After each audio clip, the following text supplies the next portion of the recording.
Bueno, rápidamente les invito a abrir sus Biblias en la carta a los Gálatas. Estamos hace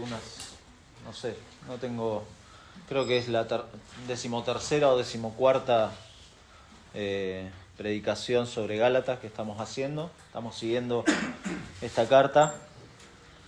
Ya hemos pasado gran parte del capítulo 4. Nos falta todavía el capítulo 4, pero estamos ahí por el medio.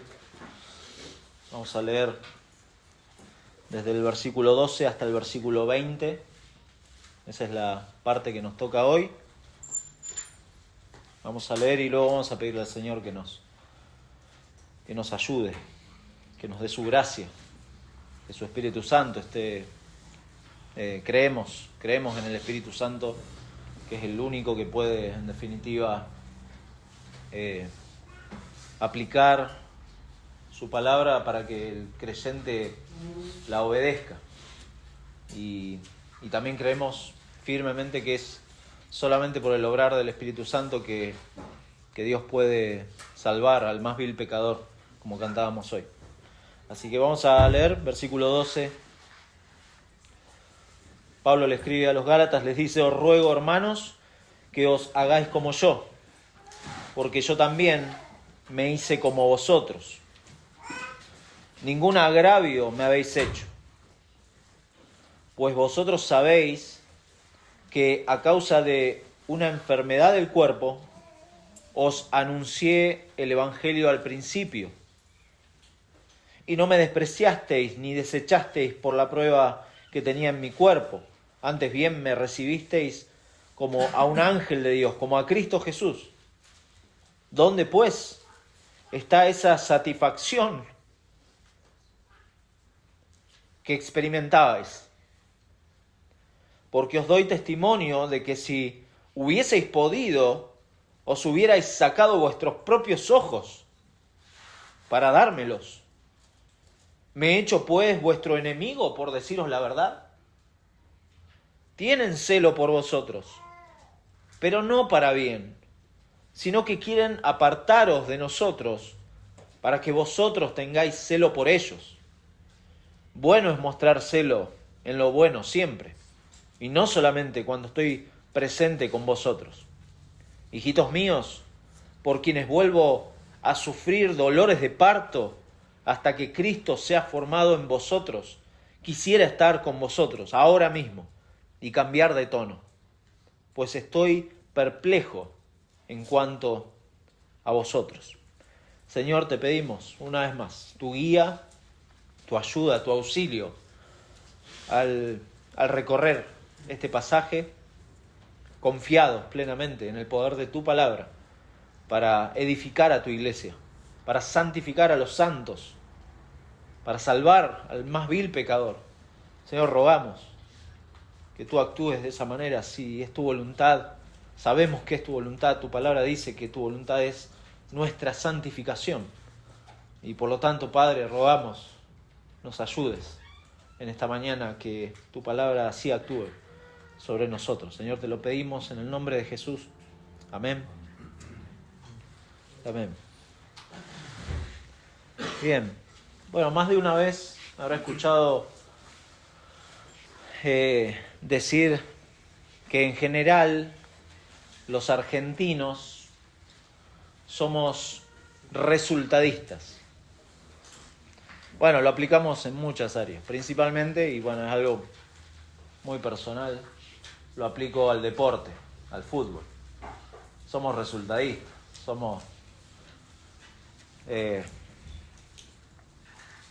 decir, tenemos esa tendencia a emitir juicio enseguida sobre un equipo de fútbol, sobre un jugador de fútbol, sobre los técnicos, porque los argentinos somos todos técnicos. ¿Sabía usted, no?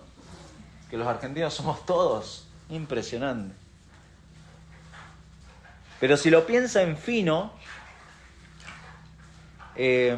lo aplicamos a otras cosas de nuestra vida. Somos resultadistas, por ejemplo, con la política, con los gobiernos.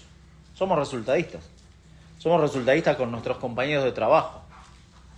somos resultadistas, somos con la gente en general. ¿Por qué? Porque esto habla de una expectativa que uno tiene acerca de las cosas, ¿no? De la gente. Uno espera de alguien algo que nos hemos formado en nosotros. Y entonces uno tiene una expectativa alta acerca de ciertas cosas, de ciertas áreas. Y cuando no resulta, lo rechazamos. Lo rechazamos porque nos ha desilusionado, nos ha frustrado, porque no cumplen mis expectativas. Y así, obviamente, claro, un técnico de fútbol, si no cumple las expectativas, enseguida le dan salida. Un país resultadista o esta mentalidad hace que un país como Argentina, lamentablemente, ha sido tan cíclico entre izquierda y derecha en sus políticas, tremendo. Porque somos resultadistas. En la política, principalmente en lo económico, ¿no? Como tremendo, Mamón, el dios dinero. Las personas se desaniman en sus trabajos justamente por eso, por las altas expectativas que quizá uno tiene, y cuando no resulta, le pasa a los chicos con los compañeros del colegio. Ponen expectativas en sus compañeros y cuando alguien lo desilusiona es tremendo. Pasa en el ámbito familiar. Uno pone altas expectativas cuando se casa, ¿no? Prepara la boda, tiene altísimas, explotan las expectativas. Y de hecho la gente alrededor es como que anima a esas expectativas. Pero pasa el tiempo y las cosas van cambiando. Uno pone también expectativas en los hijos o en el resto de los familiares. Y cuando nuestro ego se ve herido o no tenemos los resultados deseados, ahí vienen las frustraciones. Y de alguna manera esto también se conecta, obviamente, con nuestra pecaminosidad, con nuestro ego, con nuestras falsas expectativas. Este sentir resultadista. Y sin duda hay una cuota importante de pragmatismo. Claro, si funciona o no funciona. Si tal o cual cosa funciona en nuestros planes. Y eso se traslada inevitablemente también al ámbito espiritual. Puntualmente, en las iglesias donde buscamos resultados en la gente. Tristísimo. ¿Cómo pasa eso?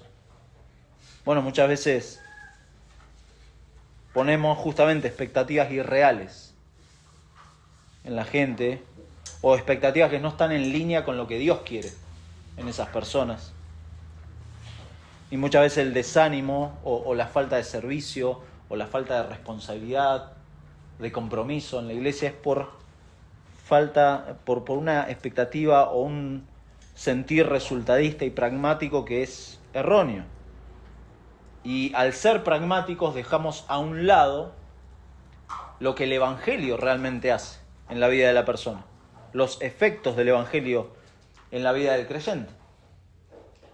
O sea, de qué manera mi vida delante de Dios refleja el Evangelio diariamente. Lo dijo Lee hoy. De qué manera la gracia de Dios se refleja todos los días. ¿Cuáles son esos resultados? ¿Cuáles son esos efectos del Evangelio en la vida de la persona realmente? Y Pablo acá nos ha dejado con un versículo de transición, versículo 11, que es preocupante, porque Pablo tiene miedo de que realmente en alguno de los Gálatas, de los que está escribiéndoles, es muy posible que algunos no fueran creyentes. Me temo, dice, versículo 11, de vosotros, que haya trabajado en vano con vosotros. Tengo miedo, claro, Pablo en su limitada posición, aún siendo apóstol, aún siendo un enviado del Señor a predicar el Evangelio a estas iglesias, aún tiene ese temor, porque reconoce que el poder está en Dios y no solamente en sus palabras. Y entonces, claro, a la luz de todo lo que ha escrito, fíjese, bueno, no se fije, pero a la luz de todo lo que ha escrito, si puede, léalo, Gálatas, en su casa. unas 20 minutos, media hora le va a tomar. Pero Pablo les ha escrito acerca del verdadero evangelio, de la autoridad del evangelio, de cómo no hay otro evangelio. ¿Por qué? Porque había gente que quería predicarles un evangelio diferente y quería arrastrarlos a un error. Pero les escribió Pablo acerca de quiénes son los verdaderos hijos de Abraham. Y les escribió que esos hijos de Abraham son los justificados, los que han sido sellados por Dios por medio del Espíritu Santo.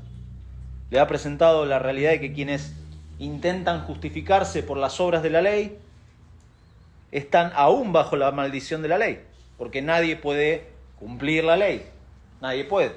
¿Por qué? Porque la ley tiene la función de definir el pecado y de ampliarlo. Esa es la función de la ley. Por lo tanto, la obra de Cristo es el único medio por el cual el pecador puede ser salvo, puede recibir perdón de pecados, puede ser adoptado como un hijo de Dios. Jesucristo es el único medio, no hay otro. Eso es lo que está diciendo Pablo. Y entonces Pablo presenta ahora el caso y sus argumentos en base a la relación con los Gálatas. Muy interesante, porque acá Pablo ya no está basando su argumento en lo que es las Escrituras o la historia de la redención, como lo hizo antes, sino que acá de manera más personal, más práctica, Pablo quiere llamarlos a la reflexión y a vivir como él, y no como viven los judaizantes, que actuaban obviamente por motivos equivocados. Es decir, él está apelando a la conducta de estas personas. Está apelando al corazón, sin dejar a un lado obviamente el interés principal que tiene el apóstol. ¿Se ha dado cuenta cuál es el principal interés? Que Cristo sea formado en ellos. Que Cristo sea formado en ellos. Y de ahí la idea que vamos a recorrer, y le agradezco a Emilia y a Joaco que repartieron. El Evangelio tiene efectos claros en los verdaderos creyentes. Y el deseo de todos los creyentes, principalmente de los pastores, debería ser que Cristo sea formado en los hermanos. Ese es el interés de Pablo. Por eso, en primer lugar, versículo 12, primera parte del versículo 12, Pablo dice: os ruego, hermanos, que os hagáis como yo, porque yo también me hice como vosotros. Si bien, como vemos en el pasaje, este es el verdadero celo de Pablo, es algo que nace de los corazones de todo el cuerpo de Cristo. Esto no es solamente limitado a Pablo. El interés de que Cristo sea formado en mi hermano, ver la gracia de Dios, ver los efectos del Evangelio en la vida de mi hermano, no está limitado al interés de los pastores. Muy importante, porque Cristo ha salvado a ovejas que forman una iglesia, para que esa iglesia, unos a otros, se estén animando a esto, a que sea formado Cristo en sus vidas.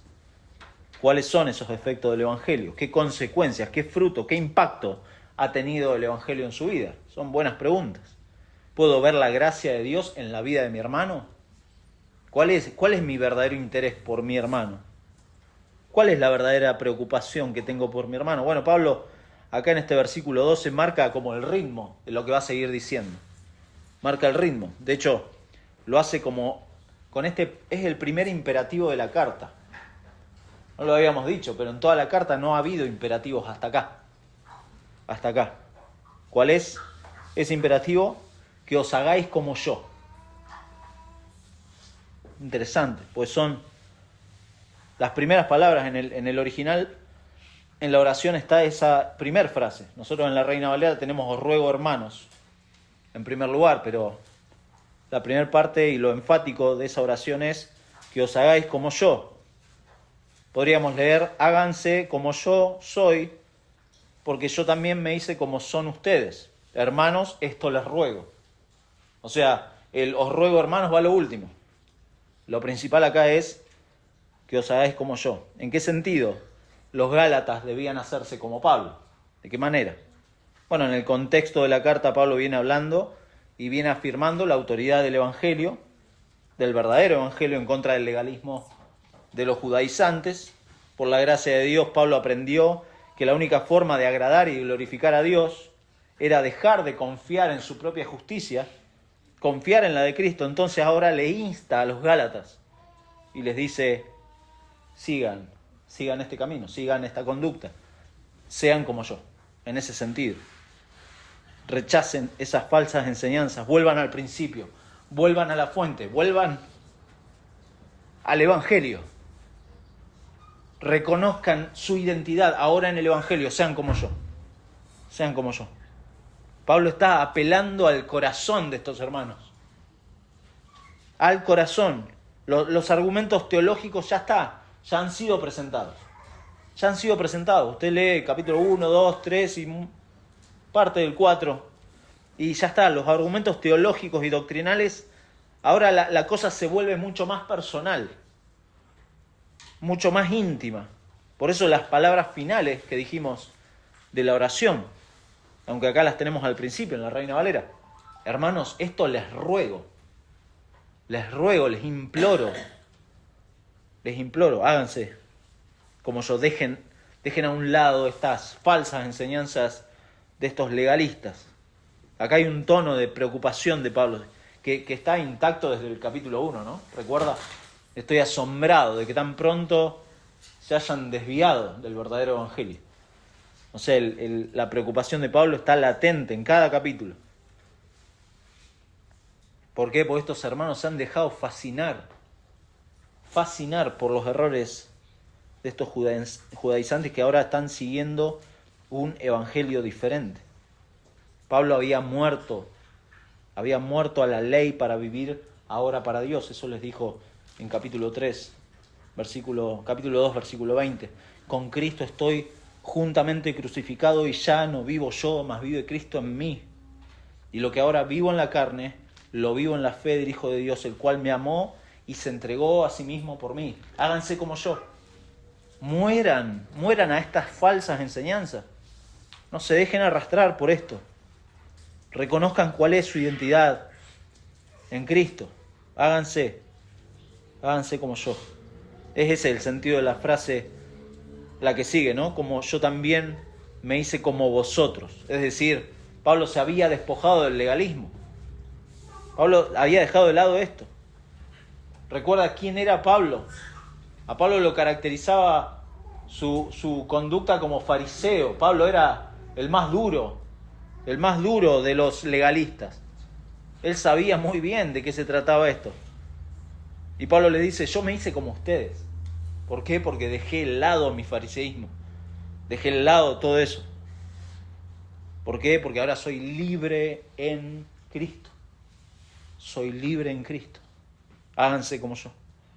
Ese es el pedido personal. Y es tan personal que fíjense, nuestro segundo encabezado es el testimonio de Pablo. La segunda parte del versículo 12 hasta el versículo 15, Pablo habla de el testimonio de él.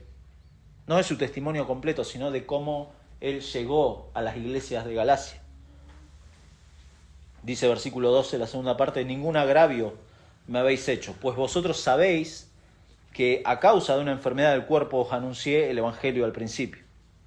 Dijimos, el Evangelio tiene efectos claros en los verdaderos creyentes y el deseo de todos los creyentes, principalmente de los pastores, debería ser que Cristo sea formado en los hermanos. Y acá Pablo les trae a la memoria cuando se inició la plantación de las iglesias de Galacia, de cómo ellos fueron salvos por el Señor. Los vuelve a la memoria. Muy bueno eso. Muy bueno. ¿Se acuerdan? Pablo les está diciendo, ¿se acuerdan cuando les prediqué el Evangelio? ¿Se acuerdan cómo se convirtieron al Señor? ¿Se acuerdan de eso? Y tomamos el final del versículo 12, porque justamente es una frase que conecta con el testimonio de Pablo. Ningún agravio me habéis hecho. Evidentemente la relación con Pablo había cambiado, era diferente a como era al principio. Había cambiado. Y dijimos, acá hay un reclamo de Pablo, de alguna manera un reclamo de deslealtad. Los Gálatas lo habían dejado de lado. Pero en aquel momento no hubo ofensas. Ningún agravio me habéis hecho en ese momento. Contra Pablo A pesar de lo que explica, fíjese, el versículo 13. Pues vosotros sabéis que a causa de una enfermedad del cuerpo os anuncié el Evangelio al principio. En aquel momento los efectos del Evangelio fueron evidentes. ¿Qué había pasado ahora? ¿Qué había pasado con estos hermanos? Bueno, no vamos a entrar, y acá uno se puede hacer una ensalada rusa con ¿por qué? ¿Qué le pasó a Pablo? ¿Qué enfermedad era esta? Que no sabemos, no nos dice mucho, pero no vamos a entrar en eso. El hecho cierto es que por causa de esa enfermedad, Pablo se quedó entre ellos. ¿Por qué? No lo sabemos. Quizá por la recuperación, por el tiempo de recuperación de esa enfermedad, quizá por los tratamientos de esa enfermedad, que en esa época eran tratamientos mucho más largos. A ver, un resfrío, nosotros tomamos un par de pastillas y capaz se nos pasa. No, en aquella época era muy diferente. Posiblemente ese tiempo o el riesgo de la salud de Pablo fuera alto, pero eso le permitió a Pablo predicarles el Evangelio.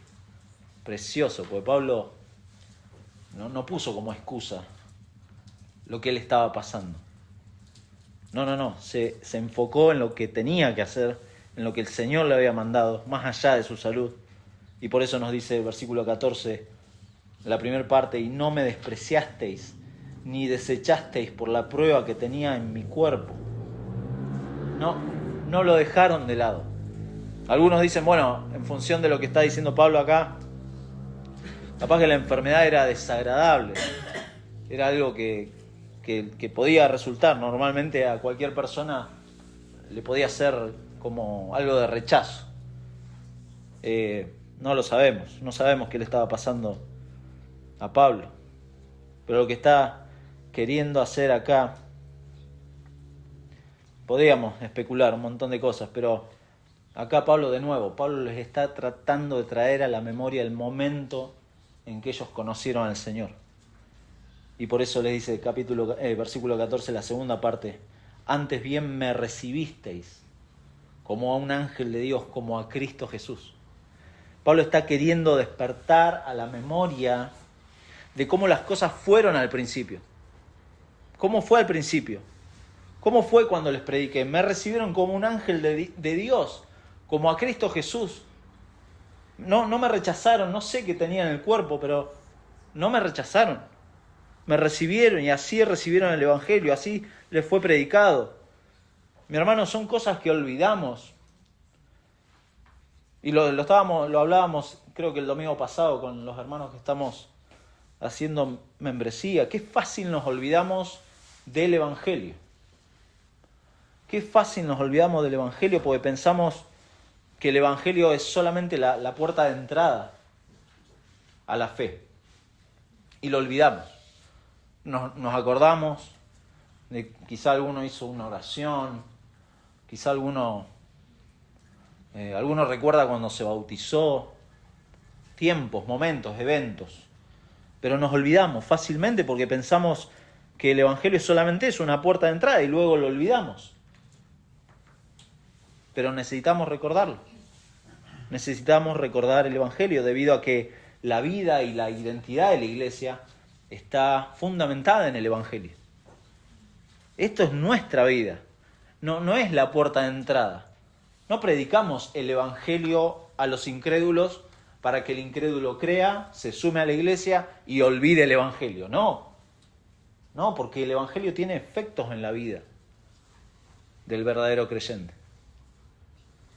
Entonces no hay que olvidarlo. Y usted y yo, mi hermano, somos cristianos, nos congregamos, celebramos la cena, servimos al Señor y hacemos todo lo que hacemos por causa del Evangelio. ¿Se da cuenta por qué es importante el Evangelio? Porque es nuestra vida. O sea, si usted piensa que el Evangelio no es práctico o si necesita algo más práctico en su vida que el Evangelio, usted le está errando al blanco, ¿se da cuenta? Y esto es lo que le estaba pasando a los Gálatas.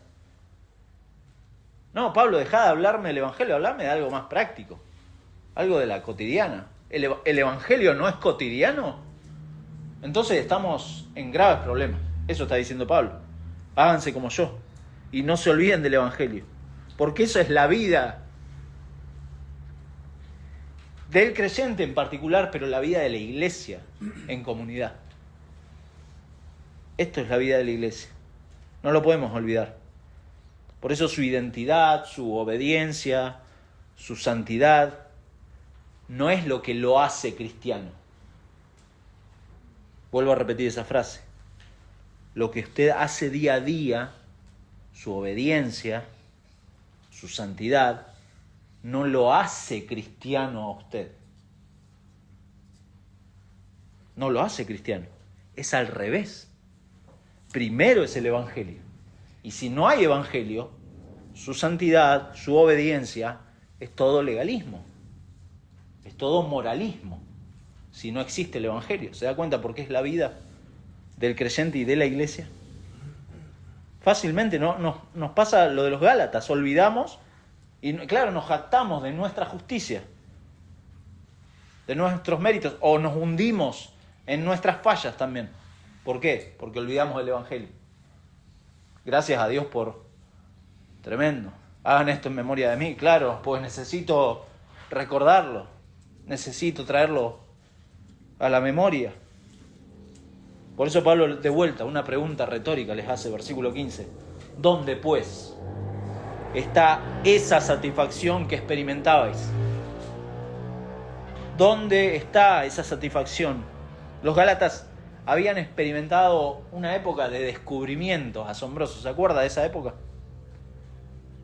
De descubrir el Evangelio, abrir los ojos del Evangelio. Y tremendo. Mirá lo que dice acá, mirá lo que dice este pasaje. Tremendo. ¿Qué pasó? Eso les está diciendo Pablo. ¿Qué pasó? Pasó tiempo. ¿Y qué les pasó? ¿Por qué este presente es tan diferente? Es más, le dice, si hubieran podido, hubieran dado el más preciado de sus órganos, sus ojos. Piénselo, ¿hay algún órgano? Yo lo pensaba, digo, claro, ¿por qué le dice Pablo? Algunos especulan acá, dice que Pablo tenía un problema en la vista. No, Pablo está usando como una hipérbole, como una imagen para que piensen cuál es el órgano más importante. Y sí, yo creo que sí, es la vista, es los ojos. Pues te pueden sacar una mano, pero que te saquen la vista, o por lo menos en lo personal, no sé, yo me vuelvo loco. ¿Qué haces? Esta gente, si hubiera podido, dice Pablo, y lo reconoce Pablo, se hubieran sacado los ojos por él. ¿Qué era lo que alimentaba eso? Sino el recuerdo permanente de la obra de Cristo. Pues ese es el sentimiento. O sea, ¿qué los movía a decir, me sacaría los ojos por mi hermano? Sino en la obra de Cristo. Olvidar el Evangelio, por eso es algo trágico en la vida del creyente. Es trágico y por consecuencia es trágico en la vida de la iglesia. Olvidar el Evangelio. Dejar de depender de la gracia de Dios, olvidar, nos va a llevar, claro, obviamente, a esos dos extremos que siempre mencionamos, al legalismo o al libertinaje, y obviamente olvidar la verdad. Agustín de Hipona decía, si quieres conocer a una persona, no le preguntes lo que piensa, sino lo que ama. Si quieres conocer a una persona, no le preguntes lo que piensa, sino lo que ama. Y Pablo le estaba preguntando esto a los Gálatas. ¿Qué es lo que amaban? ¿Qué es lo que les daba felicidad? ¿A dónde quedó? ¿Dónde está esa satisfacción que experimentaban ustedes? ¿Dónde quedó?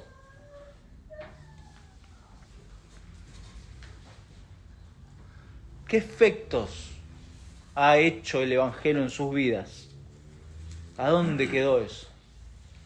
Esa era la preocupación de Pablo por estos creyentes, pero vemos finalmente el verdadero deseo de Pablo. Versículos 16 al 20. Dijimos El Evangelio tiene efectos claros en los verdaderos creyentes y el deseo de todos los creyentes, principalmente de los pastores, debería ser que Cristo sea formado en los hermanos. Y este es el deseo de Pablo, este es nuestro último punto. Versículo 16 dice: ¿me he hecho pues vuestro enemigo por deciros la verdad? Bueno, acá puede sonar simplista, ¿no? Pero solo el alejarse del Evangelio puede ser la respuesta acerca de los problemas que tenemos los creyentes y entre los creyentes. Puede parecer simplista, ¿no? Decir, solo el alejarse del Evangelio es la respuesta acerca de los problemas que tenemos entre los creyentes. No resolver un problema, caer en la murmuración, por ejemplo, dejar que nuestro orgullo crezca, manejar las cosas a mi manera, son resultantes, obviamente, de dejar el Evangelio al margen. Y eso le pasó a los Gálatas. Y hermano, nos puede pasar a nosotros. Si dejamos a un lado el Evangelio, estamos dejando a un lado lo que nos da vida y lo que regula la vida de la iglesia. Fíjense, uno puede echarle la culpa a un montón de cosas, la falta de madurez. Decimos, no, me falta madurar. Usamos esa frase como escudo. Tengo que madurar, pum. O tengo que crecer más. Pero la raíz de todo eso es dejar a un lado el Evangelio. Dejar a un lado del Evangelio. Y de la misma manera que la recepción de Pablo al principio, cuando les dice, me recibieron como un ángel de Dios, y eso era sinónimo del obrar de Dios en sus vidas, también rechazar a Pablo y rechazar puntualmente su mensaje, era rechazar los efectos del Evangelio en la vida de los Gálatas. Esto es lo que está haciendo acá Pablo, es una pregunta retórica en versículo 16. ¿Me he hecho pues vuestro enemigo por deciros la verdad? Pregunta retórica. Respuesta, no. ¿Cómo se va a hacer enemigo por decirnos la verdad? Quiere que los Gálatas respondan en sus mentes, en sus corazones. No es una acusación directa. No les está diciendo, se han vuelto mis enemigos. No es así. Los está empujando a usar el sentido común, a preguntarse si la situación actual los ha puesto en enemistad entre ellos, por decirles la verdad. Les está diciendo la verdad. Hay creyentes que solo quieren que sus pastores o sus hermanos le digan cosas lindas, cosas bonitas. Bueno, Pablo no era de eso. Y muchas veces, lamentablemente, caemos en ese juego. Y priorizamos la audiencia en lugar de priorizar la verdad. Pero Pablo acá priorizaba la verdad. Por eso no tiene temor de hablarles con dureza si la situación lo amerita. Si hay algo grave, si el Evangelio está en juego, Pablo no va a andar con vueltas. Oh, Gálatas insensatos, les dice. En capítulo 3, versículo 1. No va a andar con vueltas.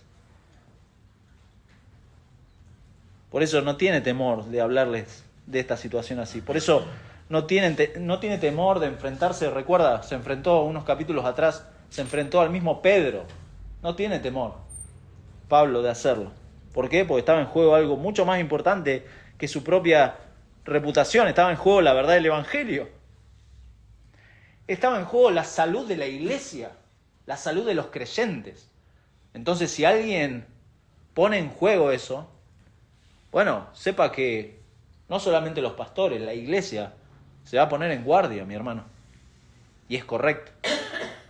Es correcto que usted se ponga firme en las verdades del Evangelio y las defienda por amor a Cristo y por amor a la iglesia. ¿Por qué? Porque la iglesia no es un club.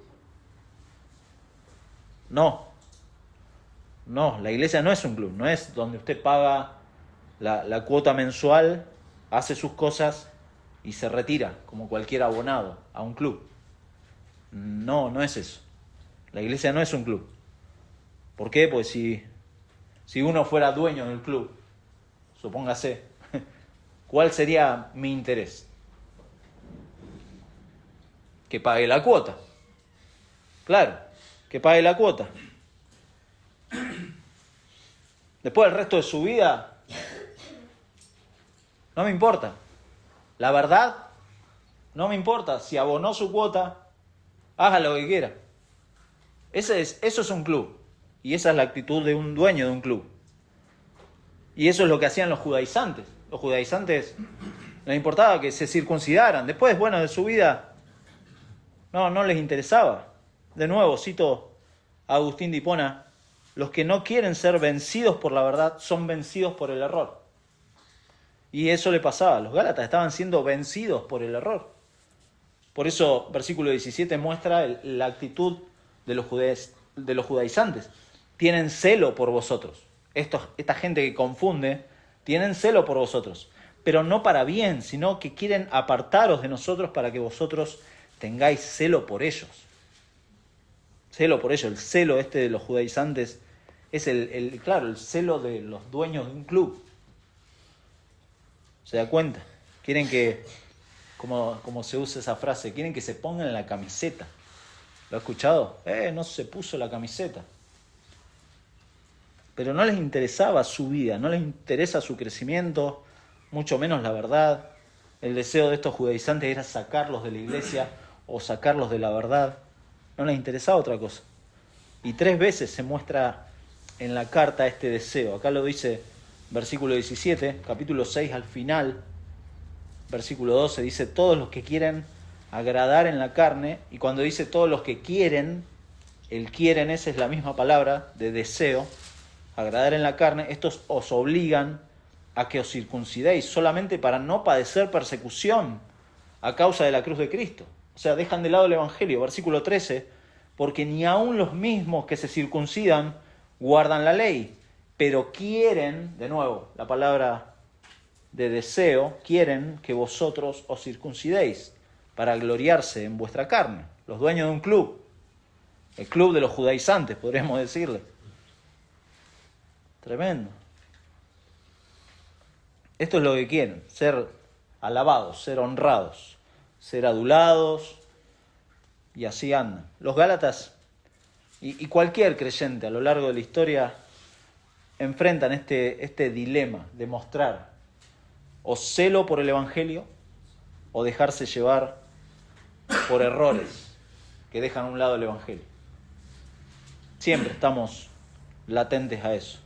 Por eso Pablo les dice, finalmente, bueno es mostrar celo en lo bueno siempre, y no solamente cuando estoy presente con vosotros. Hijitos míos, por quienes vuelvo a sufrir dolores de parto, hasta que Cristo sea formado en vosotros. Quisiera estar con vosotros ahora mismo y cambiar de tono, pues estoy perplejo en cuanto a vosotros. Este celo, este apego, la amistad cristiana que tenían hacia Pablo había perdido su calor, se había reducido a lo mínimo. El celo por la verdad se estaba apagando. Los gálatas, la lealtad que tenían con Pablo estaba puesta en peligro por esta gente que tenía celo por ellos para apartarlos. Todo estuvo bien mientras Pablo estaba con ellos, pero las cosas han cambiado, eso está diciendo Pablo. Las cosas han cambiado. Y Pablo usa esta metáfora en versículo 19. No es que literalmente, imposible que Pablo tenga dolores de parto. ¿Se da cuenta que es una metáfora? No. Y es un versículo conocido, que lo usamos mucho. Sufrir dolores de parto. Pero es una metáfora para despertarlos. Si están dormidos, les quiero llamar su atención. Si no son creyentes, les quiero llamar su atención. Si son creyentes, también les quiero llamar su atención. ¿Por qué? Porque en Hechos, capítulo 13 y 14, vemos aquel momento de la primera vez que Pablo sufrió dolores de parto. No dolores de parto literales, pero sí sufrió. Sí sufrió. Pablo empieza a predicar en esta zona. En capítulo 13, versículo 13 de Hechos, Pablo y Bernabé empiezan su viaje por Antioquía de Pisidia, que era una de las iglesias de Galacia. Obviamente, no lo vamos a leer todo, pero dice versículo 14 que ellos pasando de Perge llegaron a Antioquía de Pisidia y entraron en la sinagoga un día de reposo y se sentaron. Ahí predicaron, no lo vamos a leer todo, pero fíjese, dice versículo 42, cuando salieron ellos de la sinagoga de los judíos, los gentiles le rogaron que el siguiente día de reposo les hablase de estas cosas, del Evangelio. Y despedida a la congregación, muchos de los judíos y de los prosélitos piadosos siguieron a Pablo y a Bernabé. Esto fue la conversión, habían escuchado el Evangelio y querían seguir escuchando el Evangelio. Quienes hablándoles les persuadían a que perseverasen ¿en qué? ¿En circuncidarse? No, en la gracia de Dios. Que perseverasen en la gracia de Dios. Versículo 45, ahí aparecieron nuestros amigos los judíos, pero viendo los judíos la muchedumbre, se llenaron de celos y rebatían lo que Pablo decía. Bueno, lo puede leer 13 y 14. Capítulo 14, Pablo y Bernabé en Iconio. De vuelta, entraron en la sinagoga, se detuvieron allí mucho tiempo, hablando con denuedo, confiados en el Señor, el cual daba testimonio a la palabra de su gracia, concediendo que se hiciesen por las manos de ellos señales y prodigios para confirmar el mensaje del Evangelio. Esto estaba pasando y la gente de la ciudad estaba dividida por esta situación tremenda. Estos fueron los primeros sufrimientos. Pablo, después de esa situación, es apedreado en Listra. Ahí están, dolores de parto, sufrimientos por ver que el Evangelio se siga extendiendo y muchos sigan escuchando y convirtiéndose al Señor. Pero es interesante porque acá Pablo estaba viendo nacer a los creyentes en cada ciudad en donde iba y predicaba el Evangelio de la gracia. Él veía los efectos del Evangelio, evidentemente el Señor estaba obrando. Y entonces esta frase, vuelvo a sufrir dolores de parto,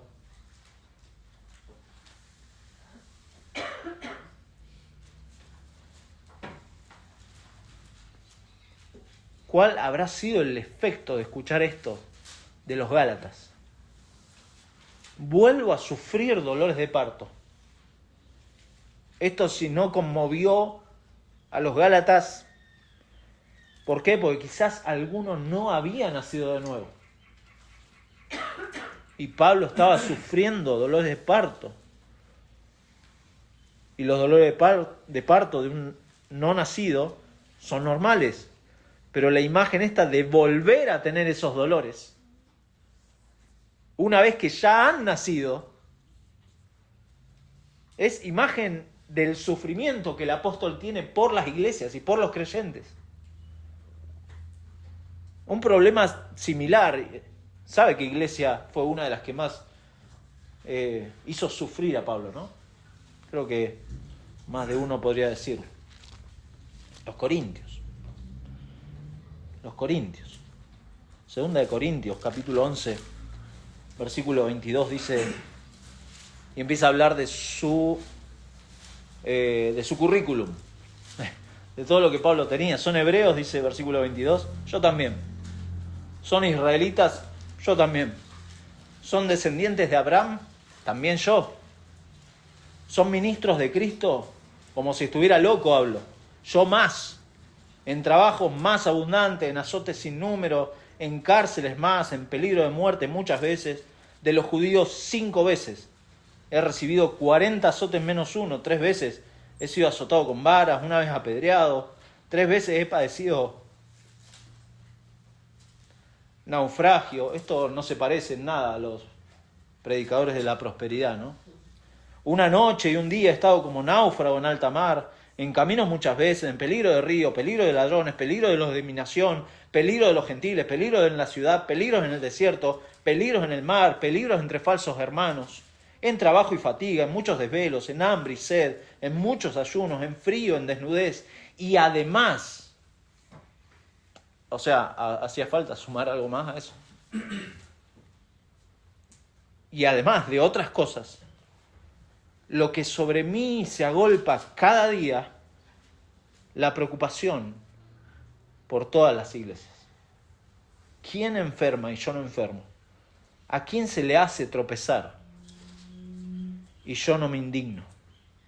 Esa es la preocupación de Pablo, hasta que Cristo sea formado en los creyentes. Y acá cuando usa esa frase, Pablo no está pensando en la glorificación, porque uno escucha esa frase hasta que Cristo sea formado y dice, bueno, en la glorificación todos vamos a tener la imagen de Cristo, amén, amén. No, Pablo está pensando en el ahora, en este paréntesis doloroso de la santificación, en donde el creyente es formado a la imagen de Cristo, con diversas pruebas. Está pensando en la diaria. Claro, finalmente vamos a ser glorificados. Eso no pierde esa esperanza, hermano. No pierde. Y bajo esa esperanza, como dice 1 de Juan, uno se purifica, teniendo esa esperanza de que vamos a ser como Cristo. Pero acá está hablando del día a día, de ser como Cristo, día a día. ¿Usted quiere ser como Cristo? ¿Quiere ser como Cristo? Bueno, esto es un pedido totalmente genuino que un creyente le puede hacer a Dios. Señor, quiero ser como Cristo. Es genuino. No, pero Germán, no vas a llegar a ser como Cristo, pero eso es lo que me mueve. ¿Por qué? Porque este es el deseo de Pablo que tenía para los creyentes. Que Cristo sea formado en ellos. Entonces yo quiero ser como Cristo. Y Pablo acá es precioso, porque Pablo acá no solamente le habla a los creyentes en particular, sino de manera colectiva. ¿Se ha dado cuenta? Es muy bueno ver los pronombres que usa Pablo. Hasta que Cristo sea formado en vosotros. En la iglesia, en todos. En todos. Hay una preocupación colectiva porque el cuerpo de la iglesia es fundamental para ese fin. No, la espiritualidad suya, mi hermano, no es individual y encerradito en su casa. No, el Señor lo ha puesto en una iglesia local para que Cristo sea formado en vosotros. En vosotros. Por eso dijimos que debe ser un deseo de todos los creyentes. Y Pablo termina tremendo el versículo 20 con el mismo asombro. Quisiera estar con vosotros ahora mismo y cambiar de tono, pues estoy perplejo en cuanto a vosotros. Pablo no pierde todavía el asombro no puede creerlo, de cómo el verdadero evangelio había sido dejado a un lado y esta gente había seguido un falso evangelio. Está asombrado, está perplejo, dice. Y esa palabra habla de todavía no puedo entenderlo. Está hablando el apóstol Pablo de manera muy personal. Sigue fascinado, sin saber por qué esta gente ha seguido estas enseñanzas. Y va a seguir este argumento usando ahora. No se preocupen, no seguimos, versículo 21. Próximo domingo, si Dios lo permite. Pero estos versículos nos recuerdan, y lo hemos dicho, que los creyentes estamos vinculados unos con otros, como hermanos y como hermanas en Cristo. Y lo dijimos, esto no es un club. Y alguien que se dice creyente no debería tratar a la iglesia como un club. Jamás. Jamás. No solo reconocemos una declaración de fe que tenemos en común, no solo tenemos un pacto de membresía que muchos hemos firmado, otros van a firmar más adelante, no solo tenemos ciertas reuniones formales, no, sino que más allá de eso somos familia en Cristo. Familia en Cristo. Y como tales reconocemos que somos de influencia unos a otros. Positiva o negativamente, influenciamos a los demás. Positiva o negativamente, influenciamos a los demás porque somos como una familia, ¿no? cuando alguien anda medio ofuscado en la familia, influencia de manera negativa. O cuando alguien anda chistoso o con jolgorio en la familia, eso contagia también. Bueno, pasa en la iglesia también, pasa igual, influenciamos. Y en este progreso del Evangelio, algo importante, que Pablo lo experimentó y que no podemos ser ingenuos acerca de esto, es que en el progreso del Evangelio hay sufrimiento. Hay sufrimiento. Lo vemos en la vida de Pablo, en el momento que fue a plantar una iglesia, en el momento de exhortar, en el momento de amonestar a estos hermanos. Cuando decimos progreso en el Evangelio, hablamos de crecimiento en la fe, porque también eso es algo importante. El verdadero creyente tiene un patrón de crecimiento. No es perfecto, pero hay un patrón de crecimiento en el creyente. Y el crecimiento, bueno, duele. El crecimiento duele, claro. Así como nos duele, que no sé si es así, yo no soy médico, quizá los que saben de cuestiones físicas, pero el crecimiento de un niño les agarra dolores de crecimiento. No sé si es así, pero bueno, los médicos dicen eso, que hay dolores de crecimiento. Imagínense en lo espiritual, ¿no? También, crecer en lo espiritual duele, porque es dejar a un lado pecados, es dejar a un lado los derechos de uno, el orgullo de uno, y puede ser que haya sufrimiento, claro. Pero si en ese sufrimiento aflora la queja o los gruñidos de mi parte, bueno, estoy dejando a un lado el distintivo de mi fe, de la fe cristiana. Porque el Evangelio bíblico, en este sentido del sufrimiento, es algo que viene junto con la salvación. Y es algo que no es popular. No es popular. La bondad del Evangelio, y esto uno lo puede ver en Pablo y lo puede ver en diferentes personajes de la historia de la iglesia, precioso. Se ve cómo esos mensajeros del Evangelio tienen alegría y valor a pesar del sufrimiento. A pesar del sufrimiento, siguen adelante. Los mártires, si no ha leído sobre los mártires, busque, hay mucho en internet pero los mártires iban a ser prendidos fuego, a ser comidos por las bestias, con alegría, pues iban a encontrar con su Señor. Sufrían. No eran nuestros sufrimientos de hoy, que no hay que ignorarlos, pero realmente, tremendo. Y también estos versículos nos enseñan acerca de la paciencia que debe haber unos para con otros, muy importante. Porque Pablo evidentemente tenía paciencia con los hermanos, con los gálatas. Queremos que nos tengan paciencia, pero muchas veces no tenemos paciencia y queremos que haya resultados. Si no, el técnico se va. Es así. Queremos resultados. No somos pacientes.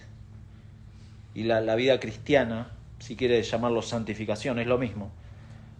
No necesariamente es un crecimiento en línea recta. Va a haber baches, lamentablemente. Y la paciencia y el amor cristiano responde a la gente donde está. Donde está, no donde uno quisiera que esté. Claro, uno desearía que el crecimiento fuera no solo instantáneo, sino también bajo las expectativas de uno. Pero el crecimiento lo da el Señor. Lo da el Señor. Pero la verdadera expectativa es que cada creyente ame a Cristo con todo su corazón, con toda su alma. Esa sí es una... Y en ese amor animarnos a seguir creciendo en el Señor, eso sí. Porque el amor, mi hermano, no es un sentimentalismo, no es abracitos y... No, o una tontera de frases armadas. No, eso no es el amor, sino la intencionalidad de buscar el crecimiento en la fe hasta que Cristo sea formado en mi hermano y en mí también, claro. Porque también la falta de crecimiento en la fe, y ya vamos terminando, la falta de crecimiento en la fe trae angustia, trae dolor, trae falta de salud en el cuerpo. La falta de crecimiento también pasa eso, y a veces podemos sentirnos como Pablo, sin respuesta a cómo ayudar a alguien. Pablo estaba perplejo, pero al igual que Pablo, seguimos orando, lo seguimos intentando, seguimos esforzándonos, no nos enfadamos porque no es nada personal, no nos sentimos molestos porque el crecimiento lo da el Señor. Oramos para que nuestro afecto al Señor crezca. Exhortamos a los que luchan con esto a que crezcan en el Señor. ¿Por qué hacemos esto? Porque los amamos, porque son mis hermanos, porque reconocemos que la vida cristiana es como dice Pablo en 2 Timoteo, es una buena batalla. No es color de rosa, es una buena batalla. Pero esto no significa que dejamos a un lado la disciplina. No, tampoco eso. ¿Por qué? Porque quienes se niegan a seguir al Señor, o quienes abiertamente le dan la espalda al Señor, obviamente los llamamos a arrepentirse, a volver al Señor. ¿Para qué? Para que Cristo se forme en ellos. Para que Cristo se forme en ellos. Mi hermano, usted tiene este tipo de ministerio, pues es un ministerio. No formal quizá, pero es un ministerio hacia otros, hacia los demás. ¿Usted tiene este ministerio con sus hermanos? ¿O está de bichito bolita, como dice un pastor amigo? ¿Hay alguien que esté discipulando? No que le esté dando el material de discipulado. Que esté discipulando, por el que esté orando, por el que esté angustiado.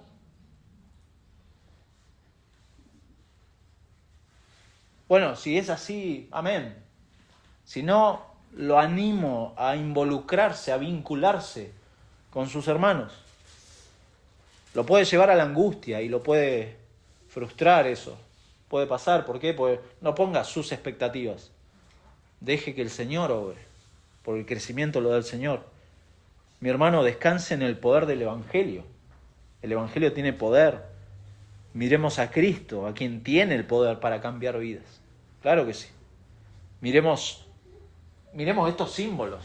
Estos símbolos nos recuerdan justamente nuestra esperanza y la esperanza de los creyentes para transformar la vida de otros. No por sus poderes, pues no tenemos ninguno, sino por el poder de Dios. Él puede cambiar.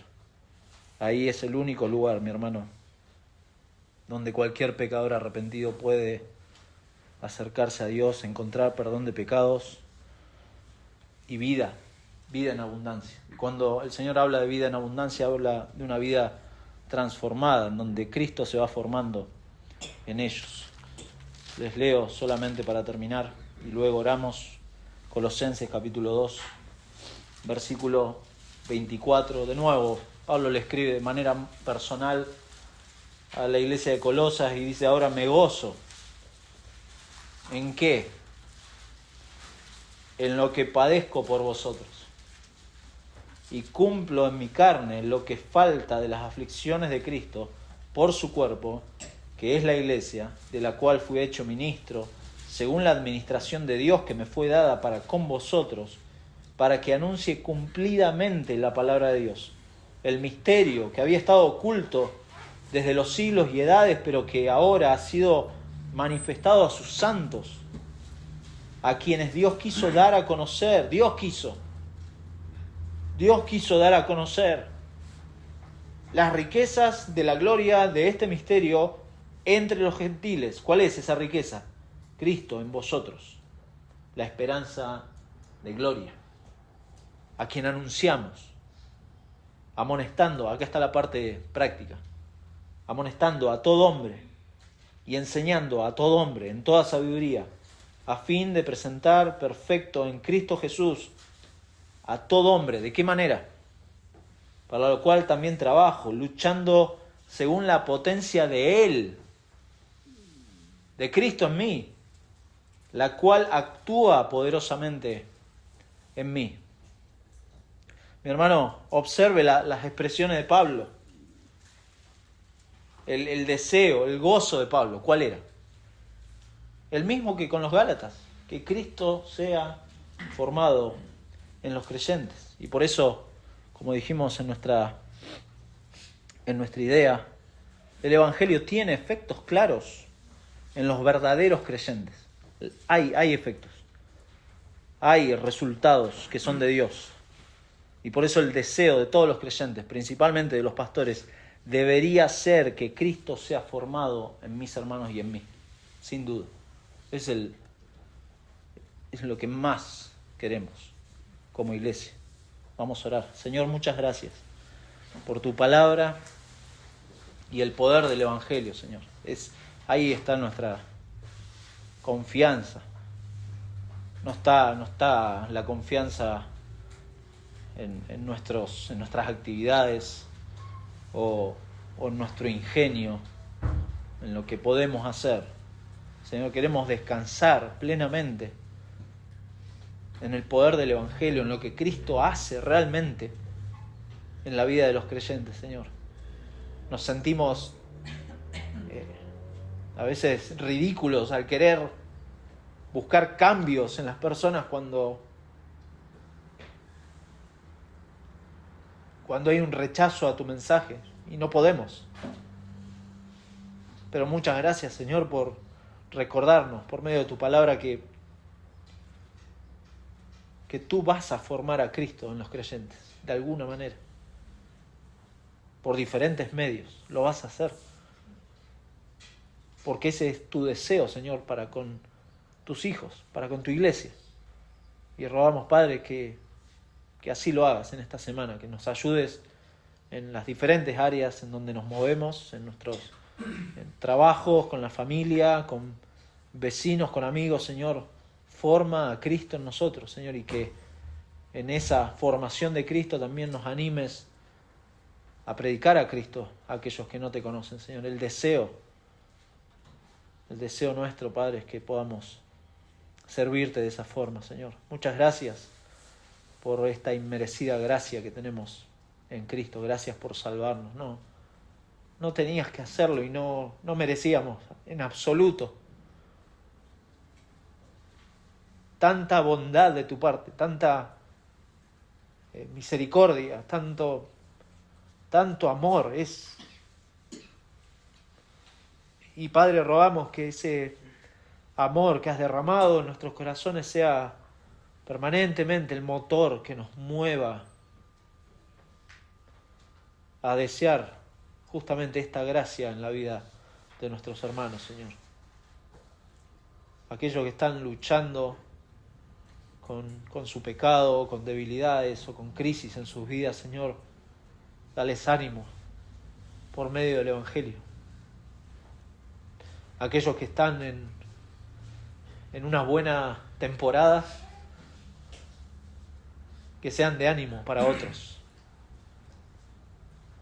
pero que unos a otros, Padre, nos ayudes justamente a ver cómo Cristo está siendo formado en cada uno de tus hijos. Señor, muchas gracias. Y si hay alguien aquí, Señor, que no te conoce, el deseo nuestro es que Cristo more en abundancia en ese corazón, y sabemos que tu Espíritu Santo puede dar vida a ese muerto espiritual para que tú ahora sí nazcas en esa vida, Señor. Dale vida.